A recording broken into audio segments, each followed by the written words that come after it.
نبی پاک صلی اللہ تعالیٰ علیہ وسلم کا علم بھی بڑا عظیم ہے، حضور کے معجزات بھی بڑے عظیم ہیں، کمالات بھی بڑے عظیم ہیں، فضائل، شمائل، خصائل۔ حضور کو اللہ تعالیٰ نے جس زاویے، جس سمت سے عطا فرمایا ہے تو عظیم ہی بنایا ہے، لیکن قرآن مجید میں ارشاد فرمایا کہ وَإِنَّكَ لَعَلَىٰ خُلُقٍ عَظِيمٍ، محبوب بے شک آپ کے اخلاق بھی بڑے ہی عظیم ہیں، آپ عظیم خلق پر ہیں، عظیم اخلاق کے مالک ہیں۔ ایک ہوتی ہے خلق، ایک ہوتا ہے خلق۔ خلق کہتے ہیں انسان کی ظاہری تخلیق کو، اس کی ظاہری خد و خال کو، صورت کو، اور خلق کہتے ہیں اس کے باطنی اوصاف کو، اس کی سوچ کو، اس کی نرم دلی کو، اس کے اچھے جذبات کو، اس کے خلوص کو، اس کی عاجزی کو، اس کی محبت کو، اس کے للہیت کو، اس کے باطن کے اندر جو لوگوں کے لیے اچھے جذبات ہوتے ہیں، اس کو خلق کہتے ہیں۔ اللہ تعالیٰ نے حضور کو جو خلق عطا فرمائے وہ بڑے ہی عظیم عطا فرمائے۔ نبی پاک علیہ الصلوۃ والسلام کے اخلاق کے اندر جو کمالات تھے وہ ذرا انفرادی تھے۔ ہمارا آج جو سب سے بڑا مسئلہ ہے وہ نہ اقتصادی ہے نہ معاشرتی ہے، ہمارا سب سے بڑا مسئلہ اخلاقی مسئلہ ہے۔ قومیں، ملتیں، قبیلے جب اخلاق چھوڑ جاتے ہیں اور جب وزاداری چھوڑ جاتے ہیں اور جب عظمت کردار چھوڑ جاتے ہیں تو وہ خود بخود بیک ہونے لگتے ہیں، وہ پیچھے ہٹنے لگتے ہیں۔ بہت سارے لوگ بام عروج پر ہوتے ہیں، آگے نکلتے ہیں، لیکن اپنی اخلاقی کمزوریوں کی وجہ سے وہ پستیوں کی طرف سفر شروع کر دیتے ہیں۔ انسان کے لیے سب سے زیادہ ضروری یہ ہوتا ہے کہ وہ اخلاقی مضبوطی اپنی طبیعت میں پیدا کرے۔ بہت سارے دوست لوگوں سے پیار کرتے ہیں، لیکن بعد میں جب وہ ان کا اخلاقی رویہ دیکھتے ہیں تو خود بخود پیچھے ہٹ جاتے ہیں۔ ایک ہوتا ہے دوست کا ہونا، احباب کا ہونا، ایک اپنے قریبی لوگ بھی، بہن بھائی بھی اور اولاد بھی انسان کی اخلاقی کمزوریوں کی وجہ سے اس سے پیچھے ہو جاتی ہے۔ جب تک رویے میں، مزاج میں اخلاقی بلندی پائی جاتی ہے، نبی پاک صلی اللہ تعالیٰ علیہ وسلم نے فرمایا تم میں سے بہترین مسلمان وہ ہے جس کے اخلاق زیادہ اچھے ہیں، جس کی عادات زیادہ عمدہ ہیں، جو عظمت کردار کا حامل ہے۔ مزاج میں وفاداری ہونی چاہیے، مزاج میں خیر خواہی ہونی چاہیے۔ انسان بعض لوگوں کے لفظوں میں عاجزی ہوتی ہے، ویسے وہ عاجز نہیں ہوتے، ملتے بھی جھک گئے ہیں، لیکن ویسے عاجز وہ کہتے ہیں میں نے شیشے میں اتار لیا ہے، میں تیز آدمی ہوں، دیکھا میں نے اس کو بھی قائل کر لیا ہے۔ وہ لفظوں کے لحاظ سے، جھکاؤ کے لحاظ سے عاجز ہوتے ہیں، فی نفس سے ہی عاجز نہیں ہوتے۔ کچھ لوگ جملے کے لحاظ سے، اٹھنے بیٹھنے کے لحاظ سے، آؤ بھگت کے لحاظ سے خدمت گزار ہوتے ہیں، ویسے وہ خدمت گزار نہیں ہوتے۔ کچھ لوگ ایسے ہوتے ہیں جو اچھے جملے ترتیب دے کے کسی کو قائل تو کر لیتے ہیں، اس کو اپنی ہمدردی کا اظہار تو دلاتے ہیں، اشک شوئی تو کرتے ہیں، تسلی تشفی تو دیتے ہیں، ویسے خیر خواہ نہیں ہوتے۔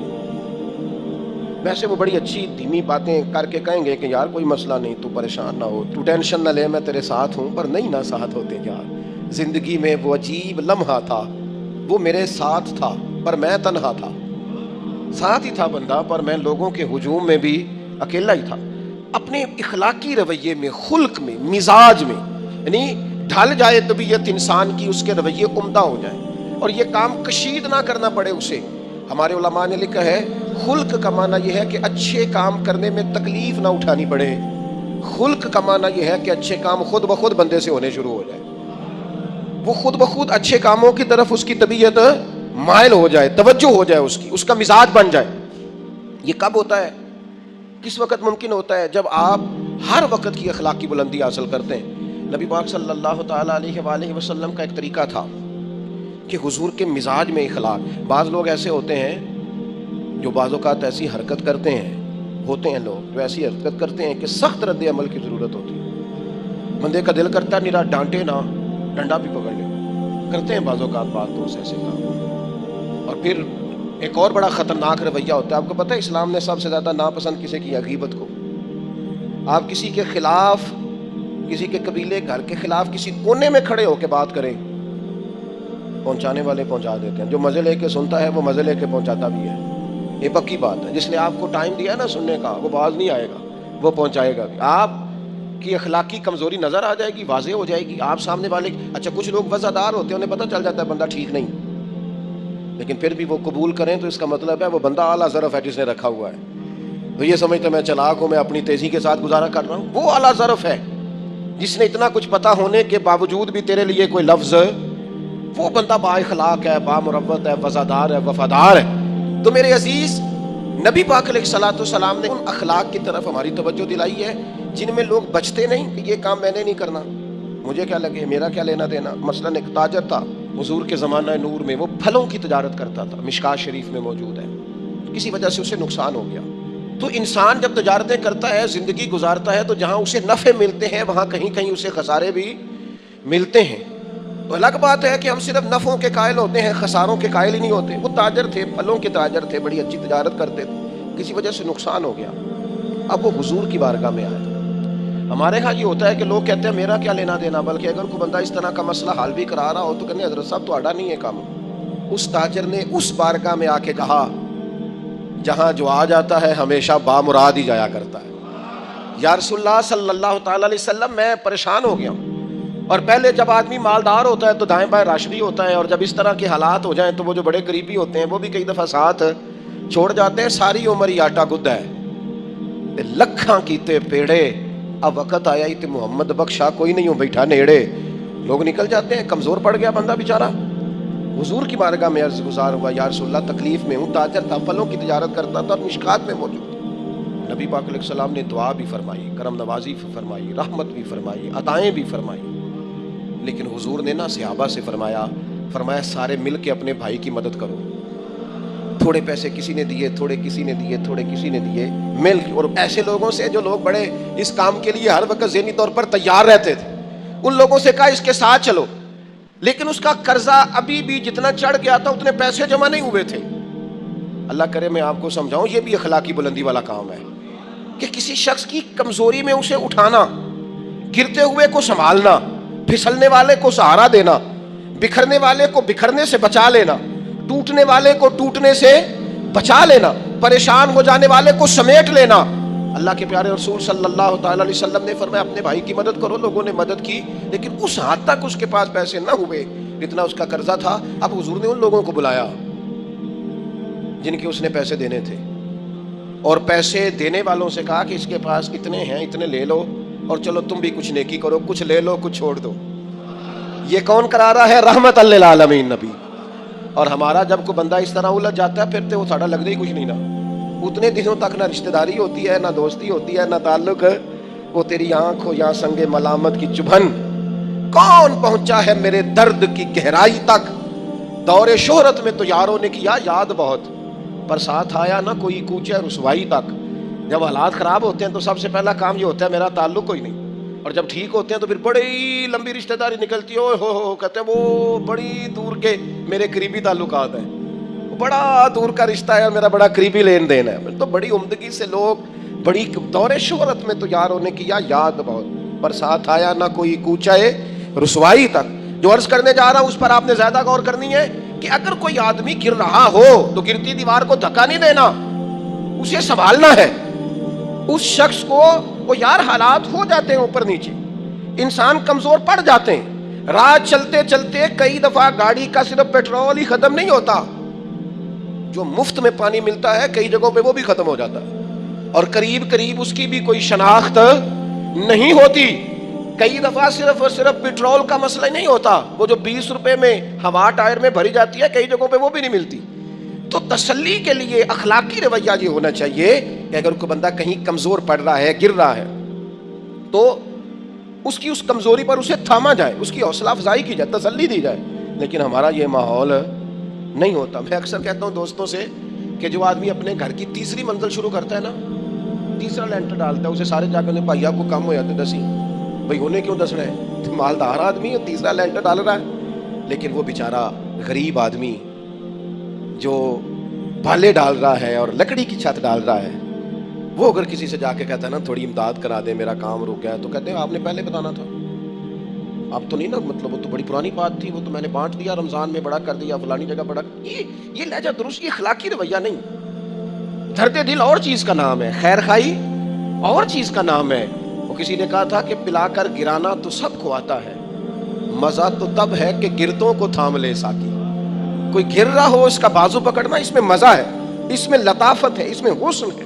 اور ایک دوسرا اخلاقی رویہ جس کی بہت زیادہ ضرورت ہے، جو ہمارے زیادہ ساتھ ہوتے ہیں نا، غلطیاں بھی انہوں نے ہی کرنی ہوتی ہیں۔ جو آپ کے ساتھ نہیں انہیں آپ کو معاف بھی نہیں کرنا پڑتا۔ معاف کسے کرنا پڑتا ہے؟ معاف کسے کرنا پڑتا ہے؟ اپنے خادم کو۔ اگر آپ آفیسر ہیں تو اپنے ملازم کو۔ معاف کسے کرنا پڑتا ہے؟ اپنے بہن بھائیوں کو، رشتہ داروں کو، اہل خانہ کو۔ معاف کسے کرنا پڑتا ہے؟ اپنے شاگردوں کو، ارادت مندوں کو، دوست احباب کو، اپنوں کو معاف کرنا ہوتا ہے۔ کسی کے ساتھ آپ کا لین، کئی دفعہ دوست آ جاتے ہیں، میں عمرے پہ جا رہا ہوں، کوئی غلطی ہوئی تو معاف کر دینا، تو میں کہتا ہوں مجھ سے آپ کیا معافی مانگیں گے؟ آپ ادب سے مل کے چلے جاتے ہیں۔ جن کے ساتھ آپ کا اٹھنا بیٹھنا ہے ان سے معافی مانگیں۔ جو زیادہ قریب رہیں گے غلطیاں بھی تو وہی کریں گے نا، جو روز مانتے ہیں، کسی وقت سستی بھی دکھاتے ہیں۔ تو معاف تو کرنا ہوتا ہے اپنوں کو۔ ایک خاص بات کروں آپ سے، بیٹیوں کو معاف نہیں کرنا پڑتا، معاف بہو کو کرنا پڑتا ہے۔ کر کے تو دیکھو نا یار، ایک معیار ہے بیٹی کے لیے، وہ بیاہ کے کسی جگہ گئی ہے، اس کی شکایت آئی ہے، تو ہمارا جواب یہ ہے کہ ابھی بچی ہے، سیکھتے سیکھتے سیکھ جائے گی۔ یہ جواب بنائیں بہو کے لیے۔ اگر وہ غلطی کرے، اس کی ساس شکایت کرے، اس کا خامن شکایت کرے، تو یہ بہو کے لیے بولیں کہ ابھی بچی ہے، سیکھتے سیکھتے، یہ بہو کے لیے بات کریں کہ بچی ہے، سیکھتے سیکھتے، یہ بہو کے لیے ضرورت ہے اس کی۔ بیٹی کے لیے تو اس کی ضرورت، بیٹی غلطی کرے تو اس کے وکیل بن جاتے ہیں۔ ساری زندگی ساس سسر اپنی بیٹی کے وکیل رہتے ہیں اور اپنی بہو کے جج بنے رہتے ہیں۔ اس کے لیے فیصلے سناتے ہو، اس کی وکالت کرتے ہو، یہ بیٹی نہیں کسی کی، اس کے جج بن گئے ہو، اس کے حق میں فیصلوں کا اعلان ہے، اس کے لیے وکالتوں کا اعلان ہے۔ معنی دار مسلمان کا یہ اخلاقی رویہ نہیں ہوتا۔ نبی پاک علیہ الصلوۃ والسلام نے ہمیں سبق دیا ہے، جو قریب رہنے والے ہیں انہیں ہی تو معاف کرنا ہے، دوسرے کو تو معاف کرنا ہی نہیں پڑتا۔ اپنوں کو ہی تو معافی کی ضرورت ہوتی ہے، چونکہ اپنوں نے ساتھ رہنا ہے۔ حضرت انس بن مالک رضی اللہ تعالیٰ عنہ یہ بڑے خوش نصیب خوش بخت انسان ہیں۔ کہتے میری اماں خود مجھے حضور کی بارگاہ میں چھوڑ گئی تھی کہ یا رسول اللہ یہ آپ کی خدمت کرے گا۔ کہتے میں نے 10 سال حضور کی نوکری کی ہے، نبی پاک نے کبھی اوف بھی نہیں کہا۔ بلکہ بخاری مسلم میں ایک انوکھی بات موجود ہے، فرماتے ہیں مجھے ایک دن حضور نے فرمایا جا یہ کام کر کے آ۔ کہتے میرے دل میں یہی تھا کہ فوراً جاؤں گا، اسی طرح لفظ موجود ہے، میرے دل میں تھا جاؤں گا، کر کے آؤں گا۔ حضور نے فرمایا کر کے آ، دل میں پکا ارادہ تھا جاؤں گا، لیکن اپنی زبان سے میں نے کہا حضور میں نے کوئی نہیں جانا۔ یہ کیوں بات کی؟ یہ ذرا لاڈ کے ساتھ کی، یہ ذرا ناز کے ساتھ کی، یہ ذرا نا محبت کے ساتھ کی، یہ ذرا حضور جو پیار کرتے تھے نا اس پیار کو سامنے، حضور میں نے نہیں جانا۔ تو کہتے ہیں حضور تھپکی دے گی، یہ غلام سے بات ہو رہی، حضور فرمانے لگے چل نہ تجھے کہا نہ جا کر کے آ۔ کہتے میں چلا گیا، اسی ارادے سے گیا تھا جاؤں گا، لیکن رستے میں جب میں گیا تو بچے کھیل رہے تھے، میں نے بھی کھیلنا شروع کر دیا۔ کھیل رہا ہوں، دیر ہو گئی، حضور نے بھیجا تھا کسی کام۔ اب جب زیادہ دیر ہوئی تو کریم گھر سے نکلے، اور جب حضور نے مجھے دور سے دیکھا اور مجھے کریم کے آنے کا پتہ چلا تو اب میں ڈرا۔ اب میرا انداز بڑا جدا گانا ہو گیا، چونکہ حضور نے بھیجا تھا۔ یہ تو خادم کی بات ہے نا، ایسا اچھی گل دسیا جی اپنا منڈا بھی کدے نہ جائے دے، اور تینوں میں کلیا سی تو گیا کیوں نہیں؟ ناراض نہیں ہونا آپ نے، لیکن چلو بچہ ہے، کسی وقت دیر سویر بھی ہو ہی جاتی ہے، کیوں اتنی سختی کرتے ہیں؟ حضرت انس بن مالک کہتے ہیں جب حضور کو آتے دیکھا تو میں پوری طرح ڈر گیا، لیکن قریب محبوب جب میرے قریب آئے اور مجھے ڈرا ہوا دیکھا نا، تو پھر رحمت للعالمین محبوب کی رحمت کا بادل چھایا، اور جب حضور مجھے دیکھ کے ہنسے نا، بس وہ ہنس گئے اور میرا کام بن گیا۔ بس کریم تھوڑی دیر ہوئی، ایک آیا کالیاں زلفاں والا، ایویں 2 کڑیاں میرے من وچ رکیا تے کر گیا نور اجالا، بات بن گئی، بات طبیعت ٹھنڈی ہو گئی۔ تو حضور فرمانے لگے میں نے کہا تھا جاؤ، گئے نہیں۔ اب جب حضور مسکرا گئے تو بات ہی ختم ہو گئی۔ یا رسول اللہ صلی اللہ علیہ وسلم جانے لگا ہوں، تو حضور نے پھر شروع سے بات شروع کر دی، حضور جانے لگا ہوں، فرمایا جا دوڑ کے آ، پھر جو کہا تھا وہ کر کے آ۔ لیکن وہ بیچ میں جو دیر ہوئی تھی، وہ جو لیٹ ہوئی تھی، اور جو میں کہہ کے آیا تھا میں نے نہیں جانا، حضور نے اس بات پر مجھ سے کوئی سختی نہیں کی۔ میرے عزیز، اپنوں نے تو غلطی کرنی ہے، معاف کس کو کرنا ہے؟ اپنوں کو، لیکن ہم نے باہر ساری دنیا کو معاف کر دیا، اپنوں کو ہم معاف کرنے کو تیار نہیں۔ اپنوں کو معاف کرنا ہے، اپنوں سے درگزر۔ اور پھر آپ اگر کوئی دینی تعارف رکھتے ہیں، آپ نمازی ہیں، آپ حاجی صاحب ہیں، آپ بزرگ ہیں، آپ شیخ ہیں، تو پھر تو آپ کے اخلاق میں اور زیادہ وسعت ہونی چاہیے۔ جیسے جیسے بندے کی عمریں بڑھتے جائیں نا، ویسے ویسے اسے میٹھا ہونا چاہیے، کڑوا نہیں ہونا چاہیے۔ جیسے جیسے اس کی تسبیح بڑھتی جائے، ویسے ویسے اس کا لہجہ بھی وسیع ہونا چاہیے۔ اس کے مزاج کے اندر دینی اگر آپ تعارف رکھتے ہیں تو پھر تو آپ کو، میں آپ سے عرض کروں، میں کئی دفعہ دوستوں سے شکوہ کرتا ہوں، میں کہتا ہوں یار ہم تو جو کہنا چاہتے ہیں وہ بھی نہیں کہہ سکتے، ہم تو سونا چاہتے ہیں ڈھب سے سو نہیں سکتے، ڈھونڈتے پھرتے ہیں جگہ ملے کوئی آرام کرنے کو. کیوں؟ اس لیے کہ دینی تعارف رکھتے ہیں. آپ نے وہ دعویٰ ہی نہیں کرنا تھا، یہاں تے چٹی چادر لا دے نا کڑیے تے پین فقیراں دی لوئی، چٹی چادر تے پھر داغ لگیندا ہی تے لوئی نو داغ نہ کوئی. جب آپ کا دعویٰ ہے کہ ہم نے کام کرنا ہے اور بڑی اوپر والی سطح پہ کرنا ہے تو پھر آپ آرام ڈھونڈتے پھریں، پھر آپ قرار ڈھونڈتے پھریں. تو یہ تو دو باتیں ہو گئی. ایک بات کرنی پڑے گی، دینی تعارف رکھنے والے آدمی نے اگر اس نے دین سکھانا ہے اپنے بچوں کو، اپنے گھر والوں کو، تو حسن اخلاق سے سکھائے گا. وہ اگر ڈنڈا پکڑ لے ہر وقت، سختی بھی کریں جہاں ضرورت ہو، لیکن اگر اس کا لہجہ ہی ہمیشہ کے لیے تلخ ہو جائے گا تو وہ کبھی بھی دین سکھانے میں کامیاب. انسان بہت سارے دینی غلطیاں کرتے ہیں. میں بہت سارے لوگوں کو دیکھتا ہوں وہ اس طرح تنقید کر رہے ہوتے ہیں جیسے انہوں نے پہلے اسے پورا درس نظامی پڑھایا ہے، اصول پڑھائے ہیں، تو اب غلطی کر رہا ہے تو تنقید کر رہے ہیں. بھائی عام آدمی ہے، اس سے غلطی ہوگی. بڑی اہم بات بھی، بہت بڑا آدمی بنیادی بات سے بھی کسی وقت ناآشنا ہو سکتا ہے، لیکن آپ کے لہجے میں سختی ہے، آپ بات کرتے ہیں تو تلخ کرتے ہیں. آپ سے کوئی دینی کلام کیا جاتا ہے تو آپ سخت ہیں. دینی لوگوں کو چاہیے کہ وہ دین سکھائیں تو اس میں بہت زیادہ اخلاق کا خیال رکھیں. غلطیاں کریں گے لوگ. اگر آپ عالم ہیں اور آپ کے پاس کوئی دینی معلومات ہیں تو پھر آپ کو اس کی خوبصورتی کا بھی پتہ ہونا چاہیے. آپ نے حضرت معاویہ بن حکم رضی اللہ تعالیٰ عنہ کہتے ہیں میں نے حضور کی مسجد شریف میں نماز پڑھی تو ایک شخص کو نا چھینک آئی، یہ بھی بخاری مسلم میں موجود. تو میں نے نماز میں کہہ دیا یرحمک اللہ، یہ چھینک آنے کا جواب ہوتا ہے، میں نے یہ نماز میں کہہ دیا. اب بہت سارے لوگ مجھے گھورنے لگ گئے، کچھ نے اپنے ہاتھ بھی مارے زانوں پر کہ یہ کیا کر رہے ہو، نماز میں بول رہے ہو. فرماتے ہیں نماز مکمل ہوئی اور یہ لفظ ہے حضرت معاویہ بن حکم رضی اللہ تعالیٰ عنہ کے، فرمانے لگے قسم اللہ کی میں نے حضور سے بہتر سمجھانے والا نہ پہلے کبھی دیکھا ہے نہ بعد میں کبھی دیکھا ہے. فرماتے ہیں نہ حضور نے مجھے مارا نہ ڈانٹا، بلکہ جس طرح ایک بچے کو گویا ٹریٹ کیا جاتا ہے، سمجھایا جاتا ہے. حضور فرمانے لگے اللہ کے بندے نماز میں کوئی اور بات نہیں کرنی چاہیے، صرف اللہ کی تسبیح پڑھنی چاہیے، اس کے اسماء کا ذکر کرنا چاہیے یا قرآن پاک پڑھنا چاہیے. نماز میں کوئی اور کلام کرنے کی اجازت نہیں ہے. ہمارے ہاں لوگ دینی مسئلہ سمجھاتے ہیں تو اتنا ان کے مزاج میں تلخی ہوتی ہے بعض اوقات، اللہ ماشاءاللہ. کچھ لوگوں کی طبیعت اتنی کرخت ہوتی ہے، بچہ نماز پڑھ رہا ہے اور حاجی صاحب اس کے ساتھ کھڑے نماز پڑھ رہے ہیں، لیکن وہ اس کو کھڑا کر رہے ہیں تو یوں کندھے سے ہلا کے، تینوں آج تک نہیں پتا نماز ہے کہ یہ آپ دین سکھا رہے ہیں؟ یہ اخلاقی رویہ دین سکھانے کا، یہ لب و لہجہ دین سکھانے کا؟ قطعاً ایسا کوئی کام نہ کریں. میں تو یہ مدارس کے اساتذہ سے بھی کہتا رہتا ہوں، میں کہتا ہوں نبی پاک نے کبھی کسی کو نہیں مارا. آپ بچوں کو ڈانٹیں، کریں کچھ، لیکن وہ رویہ آپ اختیار نہ کریں جس کی دین اجازت نہیں دیتا. تو اخلاقیات میں ان چیزوں کا ضرور خیال کریں. ایک روایت اور عرض کر دوں آپ کو. حضرت جابر بن عبداللہ رضی اللہ تعالیٰ عنہ فرماتے ہیں میرے والد احد میں شہید ہو گئے تھے، میرے ذمہ بہنوں کا بوجھ بھی تھا اور قرضہ بھی تھا. اللہ کے محبوب علیہ السلام نا مختلف طریقوں سے مختلف انداز میں میرے اوپر کرم نوازیاں فرماتے. نوازنے کا طریقہ، آپ نہ کسی کو نوازیں بہانے سے. میں نے بعض بزرگوں کو دیکھا ہے کسی بچے کو ادارے میں خانقاہ میں کمزور دیکھتے، وہ سریلا بھی نہیں ہے، اسے کہتے چل پتر نعت سنا، اور نعت سنا رہا ہے تو اسے نذرانہ دے رہے ہیں، چل بیٹے تلاوت سیکھ سنا، چل تقریر سنا، کسی بھی طریقے سے اس کو تسلی ہو رہی. اور اس طرح کا رویہ نہ اپنایا جائے کہ وہ مانگنے والا بن جائے. یہ اخلاقی بلندی ہوتی ہے آپ کی کہ آپ کسی شخص کو بہانوں سے نوازیں. اس طرح کا ماحول نہ بنائیں کہ آپ اسے کہیں کہ چونکہ تو کمزور ہے، غریب ہے، فقیر ہے، لہذا تجھے دے رہا ہوں. حضرت جابر بن عبداللہ فرماتے ہیں، اور یہ بھی آپ کو مسلم شریف میں ملے گا، فرماتے ہیں کہ جنگ میں حضور کے ساتھ تھا، میرا اونٹ بڑا کمزور ہو گیا، بیمار ہو گیا، چل نہیں رہا تھا.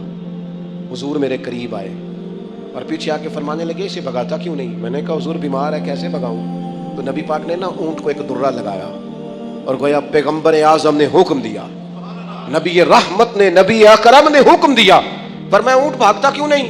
وہ جو سب سے پیچھے تھا وہ سب سے آگے نکل گیا. واہ کیا جود و کرم ہے شہ بتہا تیرا، اور نہیں سنتا ہی نہیں مانگنے والا تیرا. سرکار نے حکم دیا، وہ اونٹ سب سے آگے نکل گیا. اب حضور گھوڑا دوڑا کے آگے آئے، فرمانے لگے جابر یہ اونٹ میرے ہاتھ بیچ نہیں دیتا. وہ بیمار تھا، حضور کے حکم سے بھاگا ہے، فرمایا بیچ نہیں دیتا. کہ نہیں یا رسول اللہ آپ ایسے ہی رکھ لیں. فرمایا نہیں میں پیسے دوں گا. یا رسول اللہ آپ کا یہ ہے؟ فرمایا نہیں آپ قیمت بتائیں. حضور ٹھیک ہے اتنے کا اونٹ ہے، میں مدینہ طیبہ جا کے آپ کی خدمت میں پیش کر دوں گا. حضرت جابر بن عبداللہ فرماتے ہیں حضور نے مجھ سے اونٹ خریدا، مدینہ طیبہ پہنچ کر نبی پاک صلی اللہ تعالی علیہ وسلم نے سیدنا بلال حبشی سے فرمایا جابر کو اونٹ کی قیمت بھی دے دو اور کچھ پیسے زیادہ بھی دے دو۔ فرماتے ہیں مجھے اونٹ کی قیمت بھی مل گئی، کچھ پیسے زیادہ بھی مل گئے، اور جب میں حضور کی بارگاہ میں حاضر ہوا اونٹ پیش کر کے اور قیمت لے کے جانے لگا تو حضور فرمانے لگے جابر جانا نہیں، قیمت بھی تیری ہے، اونٹ بھی تیرا ہے۔ نبی پاک نے وہ اونٹ بھی تحفے میں مجھے واپس دے دیا۔ یہ اخلاقی رویے کی بلندی کہ کسی شخص کی غربت میں اسے نوازنا، لیکن اس طرح کا نوازنا اسے محسوس نہ ہو کہ مجھے امداد دی جا رہی ہے۔ تو اپنے ان چند ایک اخلاقی رویوں پر ضرور توجہ کریں۔ ایک تو سب سے جس کو آپ دیکھیں کمزور ہو گیا ہے، گر رہا ہے، پریشان ہے، اس کا ضرور خیال کریں۔ لوگ بڑے بڑے تیز دوڑتے ہیں، کسی جگہ پھر گر بھی جاتے ہیں، گرتے ہوئوں کو سنبھالنے کی کوشش کریں۔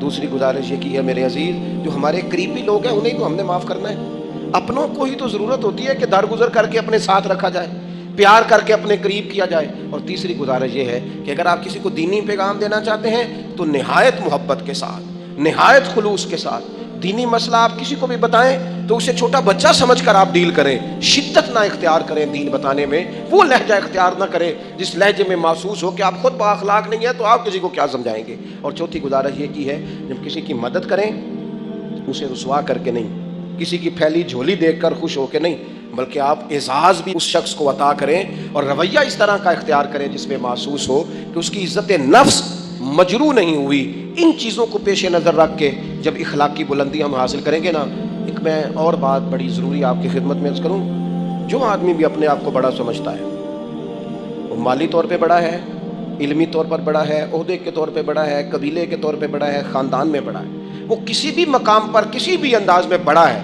اللہ نے فضل کیا وہ بڑا ہو گیا، اسے سمجھ آ گئی ہے کہ کچھ لوگ میری بات سنتے ہیں، میرا فیصلہ مانتے ہیں، تو وہ اچھی طرح سمجھ لے کہ اگر وہ اللہ کے فضل سے اسے کوئی موقع مل گیا بڑا ہونے کا تو وہ اپنے اخلاق کو بڑا کرے، پھر اپنے کردار کو بڑا کرے، پھر اپنے حوصلے کو، ظرف کو اور اپنے ذہن کو بڑا کرے، اس لیے کہ آپ اپنے کردار کی اور حوصلے کی بنیاد پر بڑے بنیں گے۔ صرف یہ کہ 2-3 آپ کے نام کے ساتھ القابات لگ جائیں اور چند لوگ آپ کو سلوٹ کرنے لگ جائیں، اس سے نہیں پتہ چلے گا کہ آپ بڑے ہیں۔ کردار و عمل سے خوشبو آئے گی تو پتہ چلے گا آپ کتنے بڑے ہیں۔ اللہ تعالی ہمیں سمجھنے کی توفیق عطا فرمائے۔